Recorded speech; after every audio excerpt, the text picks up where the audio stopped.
I am so excited to introduce the most amazing entrepreneur and really an advocate for women in business. Ina is coming with us today to talk about her brand, POMME. I know you guys in the equestrian community have seen her company and her brand. She's got a great presence on social media. And then we'll also get to talk about Amiko and Friends, which everyone needs to look into and sign up because nice products. It's balling on a budget for real. Oh, yeah. Absolutely. Equestrian style. Hell yeah. So absolutely. Tune in. Bye. All right. Well, we're really excited today. We have a really special guest all the way from Sweden. Ina, we're really, really excited to have you today. We're both repping the POMME. Yes. So I see that, and we're matching. All three of us, we have black. I know. So nice. We're all blacked out. I love that. I love it. I know. So, okay, let's go ahead and do like a quick intro. We're here with Ina Forssén from POMME, and so we're really excited to have you. So, Ina, give us a little intro. Well, POMME is a fashion brand for equestrians, girls. Mainly, I would say for the modern rider that likes a bit of sparkle and color, maybe not so traditional. I would say. I love that. Yeah, me too. Sum it up. What is your kind of equestrian background? How did you get started in your equestrian life, and then how did that bleed into this amazing company you've created? Well, I started to ride when I was really young. I started I think when I was 5 years old at a riding school, and together with my mother. And then I got my first horse when I was 10, I think. And my father was like really hoping I would not start riding. And the pony shoved me off the first time I sat on him, and he was like, okay, perfect. Now she not want to be riding any longer. But I was just like up in the saddle again and no problem. And this first pony, he was so, I couldn't get him in the paddock. I couldn't get him in the box or anything, but he was really fun to ride. And I was hooked. So I've been riding since, I would say. And when I got a little bit older, I was starting to ride professional. So I was like on top when I was 15 or something. Wow. And during this time, I've always been very interested in fashion and clothes. I had like small scrapbooks at home where I could, you didn't have Instagram and stuff when I was younger. So it feels like I live in the Stone Age or something, but it's almost. But to make like small books with fashion inspo and everything. So I always loved that. But I felt when I was riding that you couldn't really dress as you did outside the stable, in the stable. It was very strict, and the clothes were quite not so functional at all. And they didn't fit so well. It felt like a guy or something had made the riding clothes. Not comfortable, not modern or anything. So for me, it was like, I always bought, of course, breeches, because you have to have breeches. But then I bought from like Zara and H&M tops to riding to be more like myself in the stable.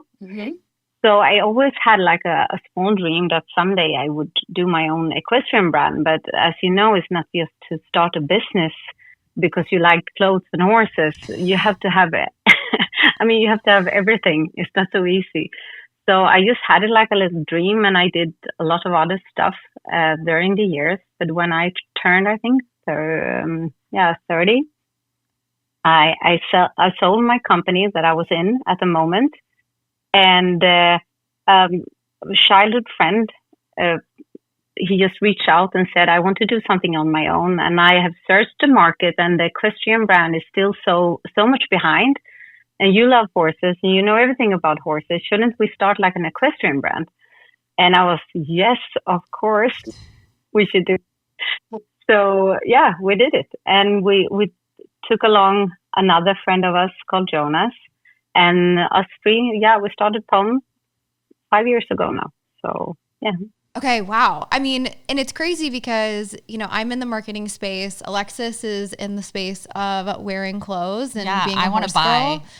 I love to be fashionable, and I used to be the kid that like wanted to match like my outfit with like the saddle pad and all that stuff and cheesy like that. And so I love like new fashion. I love to wear like the latest and greatest shirts and pants. And so I'm really excited. And this is like the most comfortable. I know. Oh my gosh. I love it. If you're going to ride it in the heat, in the summer, in the winter, be comfortable, be cute. And be comfortable and be cute. So, and if it were only so easy just to say, you know what, I'm going to start a brand today. I would love that. I know. So good for you for, you know, trudging the path for and being a leader in the industry, because I think it's definitely shows. So a little bit about your personal life. So how do you balance, I'm an entrepreneur as well. So how do you balance being an entrepreneur, being a horse girl, and having, you know, your family and all of the things?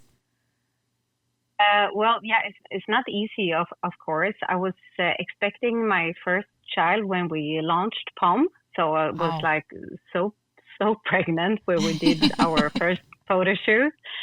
And it was crazy because when I gave birth to him, we launched POMME, and at the same time, Corona came all over the world. So I remember when I was home from the hospital, we just launched the new brand with a newborn, and like the whole world was just standing still. It was like really in the lockdown and everything. So at that moment, it was like, okay, we're going to see what happened. But I mean, I worked along being on maternity leave, I would say, and you make it work. I don't know how, but for me, it's more, the more thing I have to do, the more effective I get. Yeah. But of course, I mean, I have at the moment 2 horses that I ride, but I don't ride every day. They go a lot in the paddock, in the field, eating grass. So I don't have time for everything that I want to. But I think the most important thing is just accepting you can't do everything. I don't watch so much television. Instead, I work in the evenings when the children has falling asleep. Maybe I don't go too much to parties anymore, like never. So, but I mean, I want to spend more time in the stable and with my children. So you cannot do everything. You have to take away some things and focus on the things that are really important. So I would say I have been good at taking away not important things, and also spend more time with friends that really gives you energy, and take away those that doesn't give you any energy, that just take energy. So I think just selecting everything to be more prioritize the really things that's important. It's the horses, family, and work. And the other thing has to come as it comes. That's, I think, how I manage. And I have a supportive husband also, that he's an entrepreneur himself. So he understands that you always have to work. You never on vacation. You cannot take a vacation. You're always working. But he's, very supportive in that. So, and of course, it also means that I can, with the children when they were small, we could be with them a lot because we were working from home. So it has its perks, of course, and also the downsides. But I would say in the whole perspective, it's, you have to just make it work, I would say. Yeah. But I think my horses are now a little bit tired of more being photo models than riding horses. So if you ask them, maybe they say, no. I love that. We're tired of just posing for the camera and nothing, out show jumping. So I know. I love that. Well, I know a lot of our listeners are struggling, and, they're not struggling, but it's definitely a topic of conversation that gets brought up a lot of finding that balance. And I know Alexis and I talk about it all of the time, especially she just had a baby. Yeah.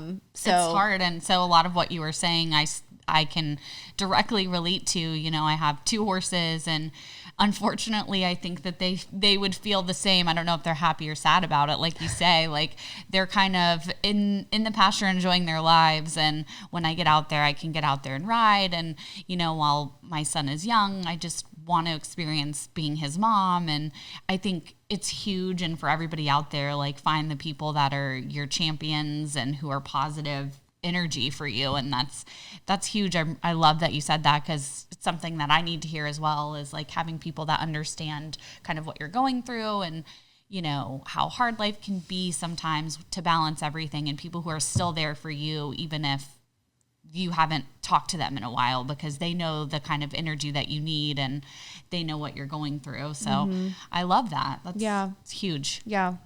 For sure. Absolutely. And I think also too, you know, having a spouse that is really supportive you know, starting a business is really difficult. So understanding, you know, that side of it and having your, you know, your other half being really supportive is huge. So yeah, you guys are tough. I don't think I could start my own business. I don't have the brain power. But you know, when you well started being on your own, had my own business since I was 20 or something. You cannot go back. Yeah. So you just have to jump, and then you're hooked. You're hooked. So, that's what she keeps telling me. The first step. Yeah. The first step is the most scary, difficult one. But then when you're like in it, you don't want to go back. So, yeah. No, I definitely agree. So talking about, you know, starting, what were some of the roadblocks that you hit when you first started? Does anything like stand out to you? Yeah, I would say, of course, since we launched during Corona, it was, I mean, first we was like, okay, what's going to happen now with the business? But people spend more time in the stables than ever before and shopping on the internet. So that was great. But we had a big challenge of getting the products in time. So we had a lot of problem in the beginning with a lot of out of stock items because, I mean, the transport chain was completely a mess since Corona. So that was really difficult, I would say. And I think that was the thing that stood most out, to get all these, to have in stock all the time, to get the chain working, because that's I would say have been a challenge for us since start and still are. I would say now we're starting to get a hold of it, but still having, it's a challenge, I would say. And also from the beginning, we had a bit of challenge because I think we had a different approach of taking pictures. It was more from the fashion industry kind of style. Now I would say everyone does it, but when we started, it was not anyone else was doing it. And we got a lot of like angry old ladies. Oh my God, no! Yes, a lot that thought that we were sexistic and there's too much, everything, and they have tops that, you showed your belly, and she has too long blonde hair. Oh my gosh. Like a lot. And we were like, shouldn't girls or women be like they want to be? Yeah. Oh my God. And it's difficult to not show, the butt and legs when you sell breeches. It's kind of, you need to see those angles and stuff. So that was actually a lot of that in the start, but now it's, we never hear that because there's so many brands. That is so crazy. I guess like people are stuck in that old like baggy. Oh my gosh, I can't. Well, no. I think so. That was that honestly doesn't surprise me, but because I feel like this community is so traditional, and I think you and I talked about this when we originally spoke, but it's so traditional, and I think anything that is just a little bit different, they're like, it just really upsets them, especially when it comes to anything. I mean, I don't know, I don't want to say sexualized, but because I don't think that's sexualized, I think that's just being yourself and wearing what you want to wear. So, but unfortunately some people take it that way. And, because truly, like, that's, I talked about, POMME so much my style. I mean, I ride in the crop tops and breeches all of the time. Yeah. And I just remember when I first started doing that, it was like, I felt a little uncomfortable because I felt all of the eyeballs on me. But now it's like, but now it's everybody does it. But, it's just this community is kind of silly like that sometimes. And, and I think it definitely causes you to go a little internal and you're like, am I, did you ever have that question of like, am I doing the right thing? Like, am I did the pushback affect you? Definitely. And I was like doubting and then I felt like, no, we are ourselves. We don't have any, thing that we're trying to make it sexy or something. Yeah. It's just girls being girls, and we wear what we want to wear. And of course we should just ignore it. And if we believe in what we're doing, we just should continue. So we did. But I was actually also one of the big things that I've been dealing a lot with. I mean, people are kind of mean on like internet. Yeah. And I have never discovered that before. Now I was, of course, hiding behind a brand, but for me, the brand is so personal because it's my personal style, and we made it, and it's a big passion for us. So in the beginning, I had trouble to distance myself from the brand when people were not so nice, and I got really hurt. Mm-hmm. That was a thing that I had to learn to get like a big, thicker skin, I would say. Mm-hmm. And realizing that the women are kind of mean, and that makes me sad because I think women should support women, especially in this world and in all businesses, I would say. So that was a little bit of a wake up for me that I didn't think of before. But now you learn, and then you have to just reject that. I mean, I can take criticizes if it's good criticizes, but when it's like jumping onto a person, how they look or something, that just, I don't take that. It's not okay. So that has been a challenge as well. Yeah. And I think too that's like, did you find that more, because obviously you're not based in the US, did you find that more over in Europe that you were getting lashback, or did you find it more in the States? More in Sweden, actually. Really? Yeah. I think that's why we got so popular fast in both France and in US, because they are more open-minded from my perspective. Mm-hmm. But in Sweden, we got the most critics.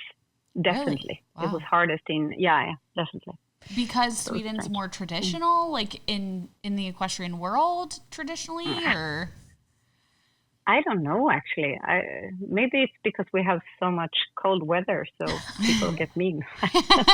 No. They need more sunshine. They need to come to Florida and get happier.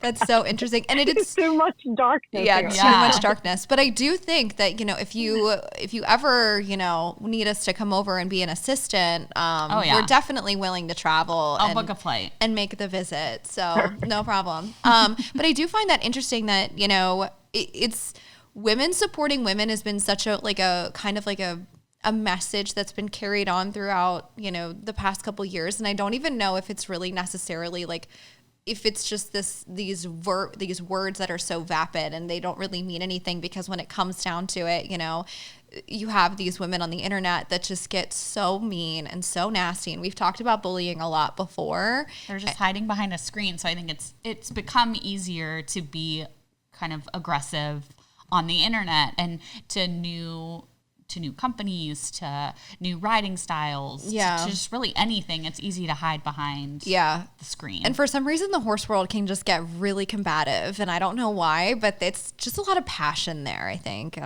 don't know. Yeah. But it brings crazy horse girls. Like when a man hears, oh, she rides horses, they just think crazy horse girls. And maybe there's something to that. It lives up to its name. But well, I'm really excited to talk about Amiko and Friends. Yes, tell us more so everyone can kind of know. I mean, you introduced me to it, but I think the world needs to know more. Yeah.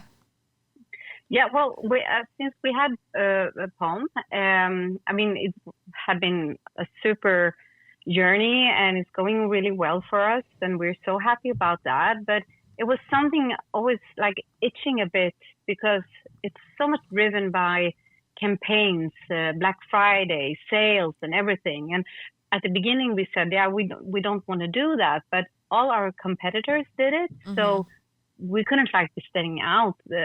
We had to be a part of it, of course, to survive and to be in the business. So we had a choice, really. But we were thinking that it has to be like a better way to be able to shop, and not and still be able to buy high quality products, mm-hmm. but for a lower price tag. And of course, we knew how much the markup is on riding clothes since we're making them. Mm-hmm. But we started to look into like equestrian equipment for horses, and we realized that it's almost like even higher markups, especially in the equestrian industry. And we said if we could find some kind of way to be able to offer all these amazing products, but for a lower price tag. Okay. We looked into other businesses to see who had been successful, like beyond the equestrian world. And my colleague found out about Costco. I think you are familiar. Oh my gosh, yes. Love it. And we said like, okay, this business idea of you buy a membership and be able to shop for wholesale prices, it's amazing. That would be perfect on the equestrian world. So we just took the business model and applied in the equestrian world. And we managed to produce some really nice private labels, more than POMME, of course, for horses, equestrian equipment, to prices that are like 30 to 80% lower than a regular retail. And the thing is, because we have been in all the factories and stuff, of course, it's the same factories that makes all the high-end brands. Like, really? I won't mention name, but leading brands in the equestrian world. And we realized, okay, everyone is doing everything here. And this is the same product, but it costs like 80% less than we normally. And it was like mind-blowing, I would say. Especially for me, has been in the horse life all my life and buy so much expensive stuff for the horses that they always like eat apart or do destroy. Things with, and they get destroy. And we thought, yeah, we have to do something about this. And we just started 1.5 years ago. We decided, and it went kind of fast, everything. Since we had a lot of supply chains, warehouses and stuff, it could easily make it more. And we started to make equestrian wear, of course, more, and equestrian equipment. And then we also have like third-party brands like Back on Track, PS of Sweden, etc. We just launched Flexon, a French brand. And of course, those prices is the prices we put that we can buy them for. So it gets like 30 to 40% off, I would say, a regular retail. But our private labels, we can sell it for production prices because we don't earn any money on the products. We earn money on the membership. So it's totally transparency. I mean, the more members we get, the better prices we get, the more products we can offer, the more specialized products for the members. And for us, it doesn't matter how many products you buy, as long as you're happy and satisfied with the membership. That's the most important for us. So it gets more like we're on the same level instead of before when, I mean, with a regular retail, you want to sell as expensive as possible and the buyer wants to buy it as cheap as possible. But here it's like we're on the same level and we can offer like top premium quality on everything, but the prices is mind-blowing.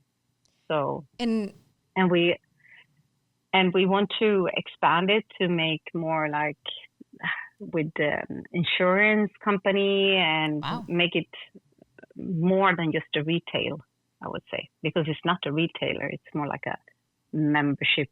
It's like a community platform. Yeah, exactly. Community, I would say. I mean, and just so our listeners understand like the pricing. So, yeah. I mean, this shirt specifically, I remember it so well because, you know, I had seen, you know, obviously everybody that, you know, we're all influenced, right? And I just know I've seen so many girls on social media and down in Wellington or at WEC or wherever in these shirts. And I was like, I have to get this shirt. And so I got on, I mean, I had told her about Amiko and Friends, and actually my trainer told me about it. And so I saw that your POMME shirts were like, I don't want to give like exact, like, I think this was like under $15.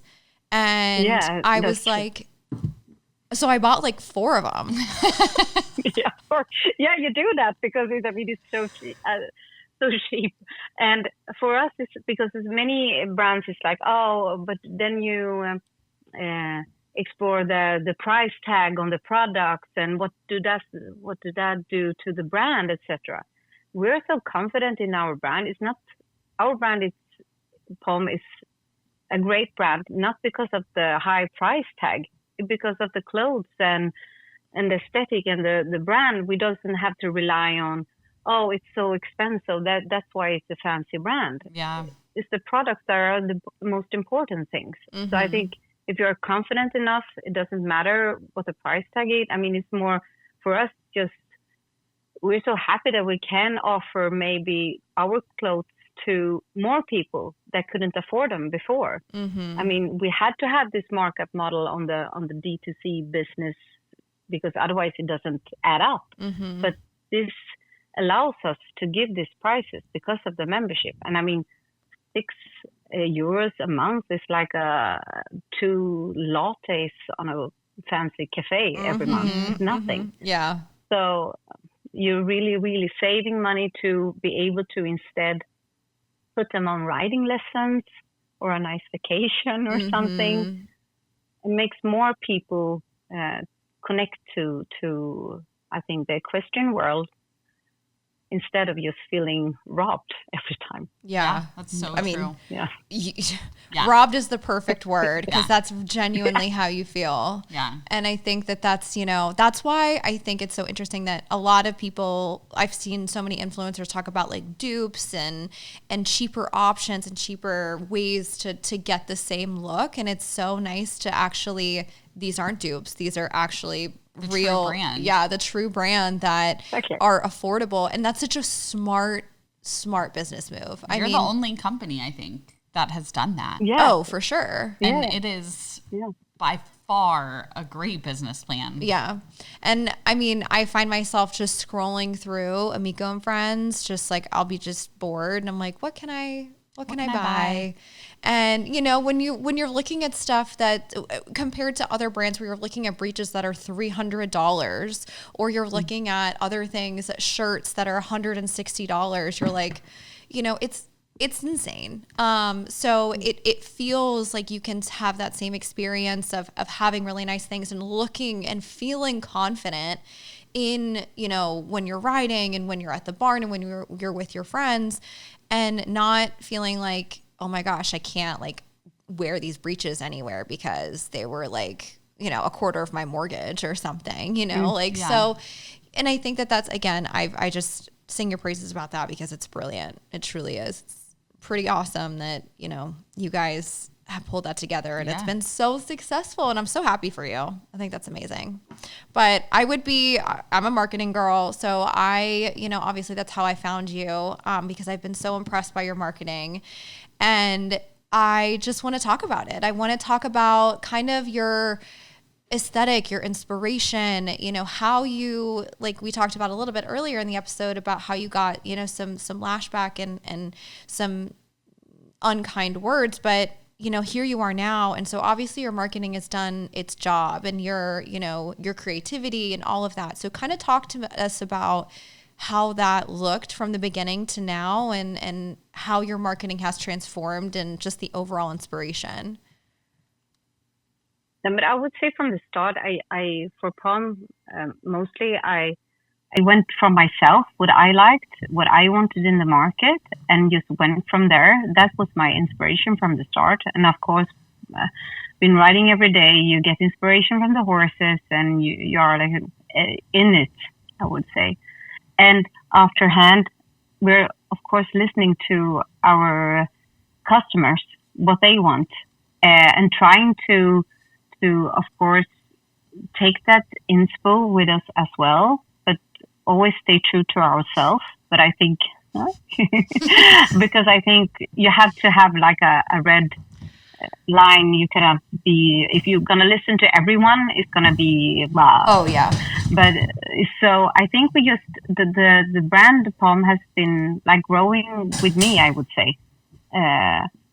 So, and for Amiko and Friends, we have like a house brand called Amiko, that we try to be more like the Scandinavian style, more stylish and clean and more suitable maybe for everyone.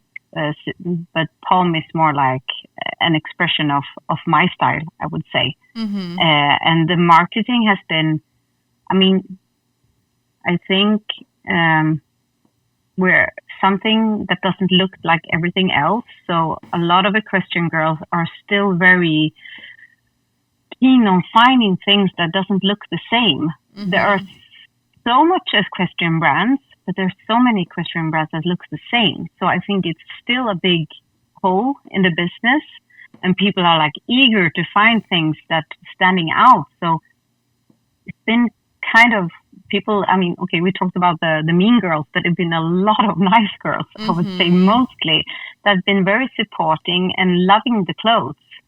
And we have like, I think we have in somehow just made it together by growing with our customers, because we have a lot of customers coming back.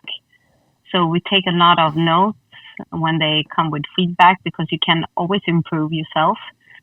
And the inspo, I would say just, I like color also a lot. I love that. I think you had talked about this a lot of like the marketing in the equestrian world is very dry. Mm-hmm. It's horse, outfit, mm-hmm. and that's it. And I think POMME does a really good job of actually grabbing the customer mm-hmm. and using bright colors mm-hmm. and kind of being outside the box helps pull in the customer that's like, oh, like I actually want to wear that versus mm-hmm. kind of all the brands typically, you know, that we've seen the traditional brands do traditional marketing. And mm-hmm, I know. It's like, give me something new. Yeah. And I will say that, you know, obviously, you know, we had spoken off camera, and I think something that you had spoken about in just a second ago is that you listen to your clients and you listen to the customers. And I think that something that you have done a very, very good job of is building a really great community within the marketing. So, you know, and that really shows, you know, you talk about you listening to your customers, and that really, really shows in your marketing. And because you're asking questions and you're not, you know, you're not just saying, well, this is what we're doing. This is what we want you to buy. Mm-hmm. We're just going to push. It feels like you really care about what we have to say and what we think and what we, you know, how we feel in our clothing and how, you know, exactly. and that shows through in everything that you're doing. And I think that is a huge part of why you are successful, mm-hmm. because you as a person genuinely care. And, you know, as a business owner, as a woman, as a, you know, all of those things that comes through in creating a strong brand. So I definitely feel like, you know, that's what struck me with POMME. Not only are the visuals so cool and so unique, but then once I actually started exploring your feed and exploring your, you know, your whole community that you've built, and I was like, wow, this just feels good. This feels good. This feels like a space where, you know, I, you know, can be and can hang out. I can see myself and see my peers, you know, representing this brand. So I think that's huge. That's good that it shows. No, but I think it's important to make it also like personal you can adapt it to the real world. Mm-hmm. Of course, it should be aspirational, but it has to be real also. Mm-hmm. And I mean, we only used for the models. It's like girls I know from the stables that know about horses. And I mean, a lot of influencers we work with from the start and still working with. They're like friends now. And I think, of course, what we think is important, but I mean, we're not anything without our customers. So it has to be like a community to make it work, I think. And you have to be passionate about what you're doing. Otherwise, doesn't matter. No, I absolutely agree. Yeah, you've built an amazing community. I freaking love it. Yeah. Okay, so what advice would you give an equestrian entrepreneur? I think if you're very passionate about something and you like believing something, definitely someone else will believe in the same thing. So do what you're good at and what you love, and that will end up great. Yeah. That's the most important thing. And not be like afraid of working hard. And it's going to be times when like you doubt yourself, but if you like really true to yourself and continue with something that you really, really love, other ones would love it too. Yeah. I think that's definitely, you know, some days I wake up and it's like, everything's great and I'm really happy and I have all these things. And then there's days where you wake up and you're like, why the hell am I doing this? You know, you're like, come on, like I just can't take another setback or phone call or, you know, like whatever it is. And it's just so it's definitely, it's a nice message to hear because, you know, I definitely feel like you said, it will be hard and don't be afraid of hard work, but it's also, you know, obviously you have built such an amazing empire and you're such a great inspiration for equestrian entrepreneurs or just entrepreneurs in general to look up to. And I know I do. So, yeah, it's, take the leap of faith. Yeah, it is. It truly is. That's really what it is. Okay. Yeah, but I think it's sometimes it's hard when you like look at Instagram on everything. You see businesses and women that are successful and everything, but it's always something like behind the scenes. Everyone doubts themselves. It's hard. You cry, and I mean it's a roller coaster. But so it's important to know you're not alone in that struggle. I would say, and just continue. And I think being in the equestrian world is it's a good thing because you have your horses. Yeah. And that, I think for me, is my safe spot. It gives me energy. I feel safe. They make me feel happy. And that's a big access if you're a horse girl. So it's better to be an equestrian entrepreneur. Yeah.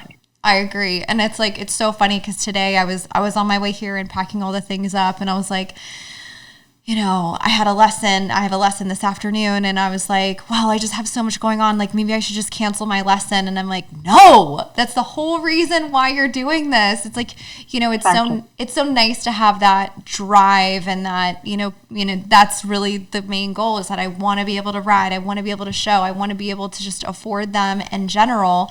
So it's like nice as a, you know, reminder to say. Yeah, definitely. Yeah, definitely. Okay, so what are you looking forward to for the future? What do you have, you know, any like tidbits, inside scoop you can tell us?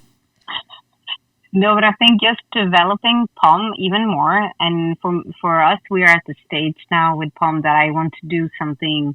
I mean, you have to develop all the time. You cannot like sit still and say, oh, okay, now everything is going so great. It's so nice, everything. I really we have to do something new at the moment. I feel I have to go forward, be better. Yeah. So that's where we are with POMME, and I'm hoping we're going to go to the next level soon. And for Amiko and Friends, it's just, we want to take over the whole equestrian world with this membership and just give everyone access to great products and be able to do this amazing sport, I would say, because I cannot imagine a world without being a horse girl. And I would love that more people would be able to access this and buy nice things that doesn't cost a fortune and develop the membership with, like I said, with training and tips and like really build a nice community where everyone is welcome. Yeah. And it's interesting too, because, you know, my mom has been in the horse world for a long time, and she's like, well, you know, horse people, you know, they have horses, so they have money. And I'm like, yeah, but we spend our money on our horses. So yeah, there's no extra left over. I mean, not usually. Yeah, so if for the average. Yeah, so if I can buy 4 shirts for $15, I'm definitely going to do that, you know, rather than going and spending $160 on one shirt that I could go horse show instead or go do whatever. Yeah. So, and it's still quality. Like, it's great quality. It's amazing quality. It's an amazing product. Yeah. And you're not like feeling buyer's remorse after buying it. Buyer's remorse is the worst. Yeah. It's a real thing. So, okay, last question before we go. And we talked about this. Tell us about how you came up with the name of the brand. Oh, yeah, the name. Oh, yeah. I thought I wouldn't have any name that was like horse or equestrian or giddy up or something. but I wanted to be more sublime. And I started to think about things that horses love to eat. And it was like carrots. No, that's not a good name. and sugar. No, sugar is not a good name. And then apples. And apples may be a little bit too similar to another company in America. But apple in French, pomme, is very nice. Oh, that's so cool. I love it. I did not know that. I did not know that. And it's funny because people here, like, you know, I'll be wearing this shirt or I'll be wearing the breeches or something, and they're like, "Oh, I love POMME," and I'm like, "Is that how you say it?" Because I'm like, I don't know. Is that how you say it, or I'm not really sure. And so now we can officially confirm that it is POMME, not POMME. No, it's POMME for everybody out there. But they say the same in Sweden, POMME. Really? Oh. It's also yeah, but it's not the correct. But it doesn't matter. Anyhow, you can say whatever you want. Well, it's very versatile, which is great. Yeah. Oh, that's such a cool. I know, I love it. Yeah, that's really cool. I never would have expected that. That's really neat. Mm-hmm. I love that. Yeah. Okay, well, I really appreciate you coming on today. It was wonderful. Truly. You're an inspiration, not only as an entrepreneur, but as a horse person, as a mom, as a, you know, taking away from this conversation, your advocacy for women in business has been huge. Yeah. Yeah. It's inspiring me, who's like not a business person at all, to be like, wait, like, should I start a business? Well, she's a nurse practitioner in the NICU, so she saves babies' lives every day. So, yeah, but, you know, continue with that. Oh my gosh. Yeah. So she's pretty good at her job. So I don't know. She needs to come. I think it's a good, we need her. I need a side hustle though. You guys have made me want a side hustle. There you go. Yeah. Perfect. Ina, thank you Thank you so much. Thank you for having me. It was, such a nice time. Oh, well, we really appreciate it. We're going to continue to rep the brand absolutely. As always. And obviously, tell people where to find you. Okay, well, if you want to buy, you can buy it on both sides. But POMME, we are POMME.com. And then we have AmikoandFriends.com. Then you find everything you need. Everything you need. I love that. Yeah, I'm going to go buy some stuff like now. I literally have the boots in my shopping cart right now. So that's my next purchase. Thank you so much. Thank you so much. Okay, thank you. Have a good day. Bye. You too. Bye.